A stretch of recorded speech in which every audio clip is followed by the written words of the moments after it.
So, I've never really told anyone this story before. I guess I was too scared, or maybe I thought people would think I'm crazy. I still look over my shoulder a lot.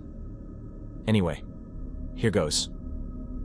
I used to work this job at a small coffee place downtown. Not the chain ones, just a local spot where regulars came in every day. My boss was cool and let me work morning shifts so I could take classes in the afternoon. About 6 months ago, I started noticing this guy. Tall, maybe 40-ish, with these really dark eyes that I don't know, they just stared a lot. He'd come in 3 times a week, always on Monday, Wednesday, and Friday, exactly at 7:45. He'd order the same thing, large black coffee with 2 sugars. Then he'd sit at the corner table, the one with the window view and the wobbly leg that I always had to put a folded napkin under. At first, I didn't think much about him. Just another regular, right? But then I realized he never brought a laptop, or a book, or even looked at his phone. He just sat there for exactly 45 minutes watching me. Not in an obvious way, but I could feel it when I was making drinks or cleaning up. I remember this one time I dropped a mug and it shattered. Everyone jumped except him. He just smiled, like he was waiting for me to mess up or something. My coworker Jen noticed it too. "That guy is weird," she whispered one day. "He asked me if you were working tomorrow when you called in sick last week." One Tuesday. I remember it was Tuesday because my car wouldn't start that morning and I had to take the bus. The shop was empty except for him. Weird, because he never came in on Tuesdays. Jen had gone to the back to get more cups, and suddenly he was at the counter. "Don't you remember me, Ellie? We were so close," he said, his voice all soft and weird. I'm not Ellie," I told him, pointing at my name tag that clearly said Kate. He just got this sad look, like I was the one confused. "You'll remember soon. I promise." After that, things got really freaky. Packages started showing up at my apartment. Like, how did he even know where I lived? First one was a dress, my exact size, then perfume, then old photos with scratched out faces except for one woman who looked so much like me, it made me feel sick. Each package had the same note. "I know you're trying to forget, but I'll help you remember who you really are." The police weren't much help. "No actual threats," they said. Whatever. Last week I noticed my spare key was missing from under the fake rock by my door. I always kept it there even though my mom said it wasn't safe. When I got home that night, I remember the neighbor's dog was barking like crazy. All my pictures were turned face down. Every single one, and my bathroom mirror had writing on it in lipstick. "Welcome home, Ellie. I'm staying at my friend's place now. I've changed my phone number, quit my job. But sometimes, when I look out the window at night, I swear I see him, standing across the street, just waiting.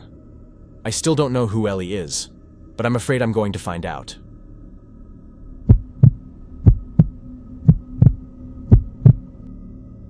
So this happened to me last year when I was working at Westside Memorial Hospital. I guess I should start by saying I'm not the type of person who gets scared easily. I mean, work in a hospital, right? We see pretty messed up stuff sometimes. Was doing the night shift in the ICU. Been there about 3 years. The hours were rough, midnight to 8 a.m., but the pay was better and I kinda liked how quiet it got sometimes. Plus, we had this little group of night people. You know how it is when you work weird hours. You get close to the people on your shift because nobody else really gets it. Anyway, this new guy Marcus started working with us in February. Nothing weird about him at first. Kinda quiet. Kept to himself mostly. Brown hair, average height. Just a normal dude trying to fit in at a new job. He told us he transferred from some hospital up north because his mom got sick and needed help. Made sense to me. We started talking during our breaks. Just normal stuff. TV shows, complaining about management, whatever. He seemed interested in my life, which was nice, I guess. Asked about my apartment, my family, stuff like that. I mentioned my sister was getting married soon, and I was excited about being in the wedding. Told him about this hiking trail I found last weekend. Then weird stuff started happening. My roommate Jen said she saw someone sitting in a car across from our apartment complex, like 3 times in 1 week. Always super late, like 3 or 4 in the morning, just sitting there watching.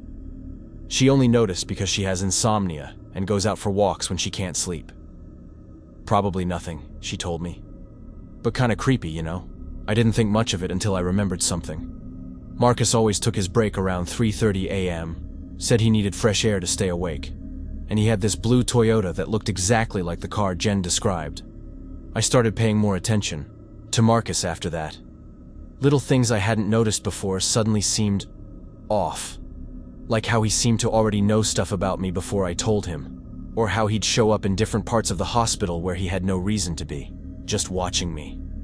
One night I forgot my lunch and was super hungry, so I used the computer in the break room to order delivery. When I opened the browser, it froze up. I had to force quit, and when I reopened it, there was this folder on the desktop, named Reference Materials. I clicked it, thinking it was work stuff. It wasn't. There were hundreds, and I mean hundreds, of screenshots of my Facebook, Instagram, everything. Going back years, like from before Marcus supposedly moved here.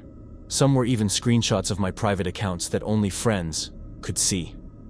My hands started shaking so bad I almost knocked over my coffee. But that wasn't even the worst part.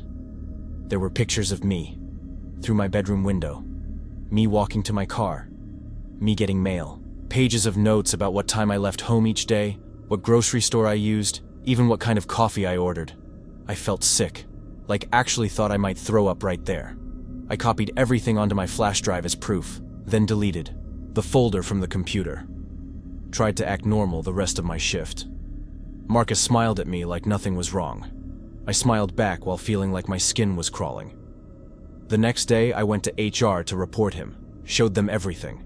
They looked confused and asked me to wait while they checked something. 20 minutes later, the hospital security guy came in with the HR lady. Their faces told me something was seriously wrong before they even spoke.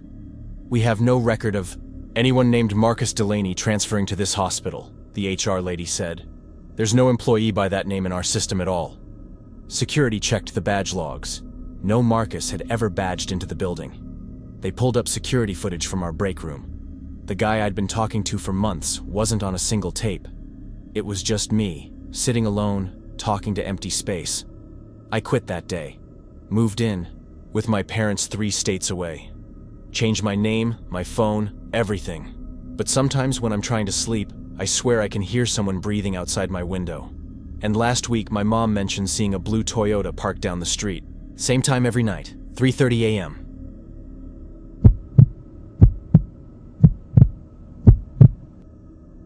Real estate agents meet strangers all the time. It's part of the job. That's why when Mr. Adler walked into my office that Tuesday morning, I didn't think twice about it. My desk fan kept making this annoying clicking noise as we talked. I noticed him staring at it more than at me. Should have been my first clue something was off. He wanted investment properties to flip. Normal request. But the way he examined houses wasn't normal at all. Most clients look at kitchens or bathrooms. Mr. Adler focused on sightlines, windows, corners. After showing him 5 properties, he chose this abandoned 2-story on Maple. The pipes groaned whenever you turned on water. When I mentioned all the work needed, he just smiled and said, "Perfect." Then came the follow-up visits, always with some excuse about measurements, always insisting I come along. My boss said we needed the commission, so I went despite the weird feeling in my gut. During our 4th visit, I realized something disturbing. He wasn't measuring for renovations. He was measuring distances between windows, doorways, hallways. Even marked down the exact angle to see my car from the front window. When I suggested bringing a contractor next time, his face went blank. "That won't be necessary," he said flatly. "I've seen everything I need to see." That night I couldn't sleep. Kept thinking about how he'd look at me when he thought I wasn't paying attention, like I was a puzzle he was solving. The next morning, I knocked over my coffee while reaching for my phone. As I cleaned up, I noticed a small black dot under my nightstand. A camera, positioned perfectly to see my entire bed. My hands shook so bad I could barely dial 911. Police found 27 cameras throughout my house. In vents, smoke detectors, even my shower head, all streaming somewhere else. They traced the signal to an apartment across the street, rented, 3 months before I'd even met Mr. Adler. Inside were walls covered with surveillance photos of me. Going to work, getting coffee, sleeping. Hundreds dating back months. His ID was fake. Phone disconnected. Email address led nowhere. I'm living with my sister now, 3 towns over. Changed my name, my hair, everything. But I still check under furniture, behind vents, inside light fixtures. Because they never found him. And sometimes, when I'm falling asleep, I swear I hear that same clicking sound my broken fan made the day we first met. Remains unknown.